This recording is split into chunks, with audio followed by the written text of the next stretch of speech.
Michael, you make what some would say is an outrageous claim that your very physical, neurobiological theory of consciousness can explain spirituality. Defend it.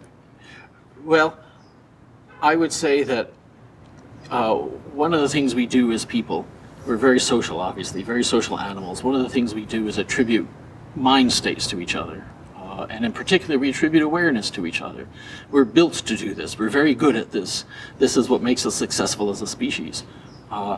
And one of the side effects of being so good at that is we tend to attribute awareness not just to ourselves, not just to other people, but to everything. I mean, we attribute awareness to pets, of course. People attribute awareness to their plants. Some people talk to their plants. Who hasn't gotten mad at their coffee machine when it doesn't work right? Children attribute awareness to their toys. And I think we attribute awareness sometimes to empty spaces. I think everyone's had the experience. You're in an empty house, it's at night, and you get this spooky sense of a person in the next room over.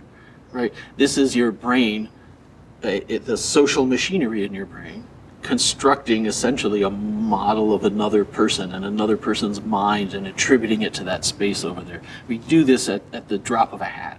And this, I think, is the basis for human spirituality. It's basically a very exuberant social attribution, attributing mind states to trees and rivers, such as in animistic societies, or to the universe as a whole, or to the intention and awareness that maybe lies behind all the otherwise inexplicable events in the universe. All of this is exuberant attribution of awareness.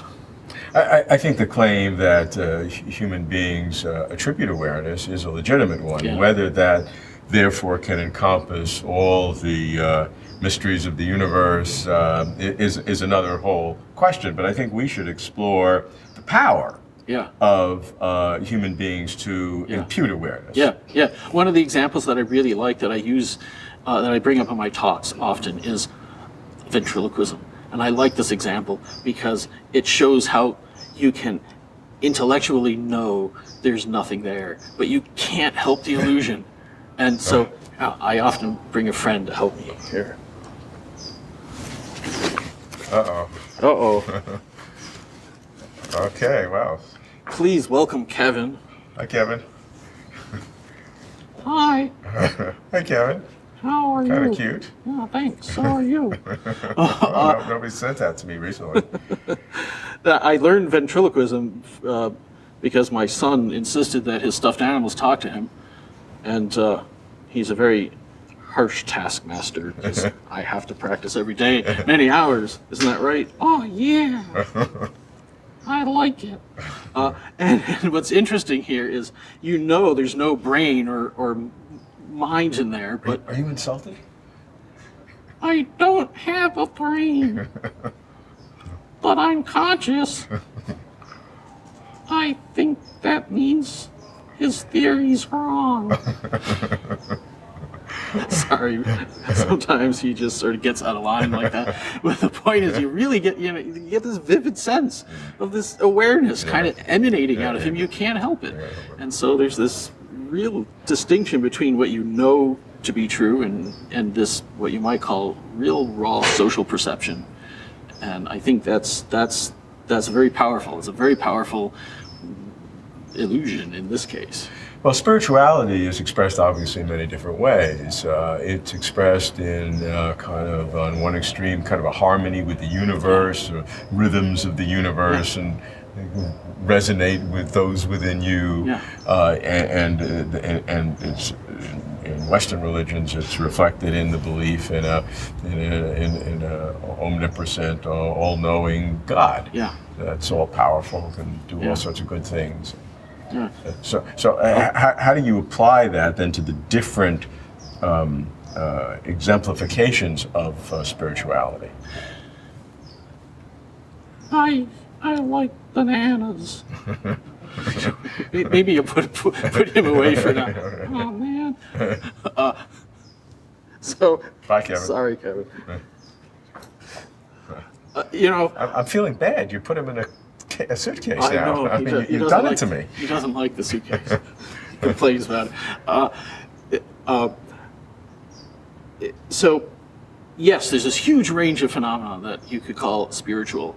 Now, you could think in the most narrow definition, spirituality is the belief that there are spirits, that there are other minds that are not linked to a physical body. And it's in that sense where this kind of theory that we have works so well. There may be other spiritual experiences that I wrote a piece at some point about music and spirituality, and whether one of the reasons why music is a kind of spiritual experience is because it begins to evoke some of the social machinery. That is, we react to the music because we see intentionality and organization in it, and so we start thinking about what kind of mind would have put that together, and we develop a kind of a relationship with that mind that we perceive in the music. So there may be quite a huge range of spiritual experience that comes out of us as social beings.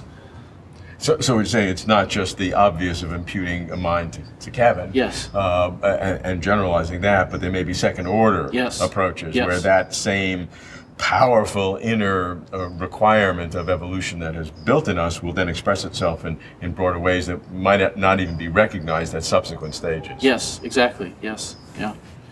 And so, does that undermine all spirituality in your mind? Well, I don't know about undermine. I think that, you know, You can tell me the truth. I often get it from both sides on this question, because I find religion and spirituality completely fascinating. I am not a religious person. I'm an atheist. But I find it completely fascinating. I think it's completely irrational and fascinating. And one of the reasons why I don't mind it, and I think it's perfectly great, you know, is because there's so many other aspects of my life that are also quite irrational that I enjoy, like music. That is, you know, an irrational endeavor, and there's no real utility in putting food on your plate or whatever. But you know, that's what we are as humans. We're these wonderful social beings with all kinds of interesting social connections to each other that defy precise logic. So I see nothing wrong with these religious beliefs. I'm not one of these atheists who think that religion should go away. In fact, I think that studying it and understanding it at some scientific level is a type of homage to it. And so this theory that we're working on, that awareness itself is something, it's an attribution. We attribute it to ourselves, we attribute it to other people, and we attribute it to gods and angels and ghosts and so on. This kind of theory is not a disrespect to religion. It's a way to try to understand it.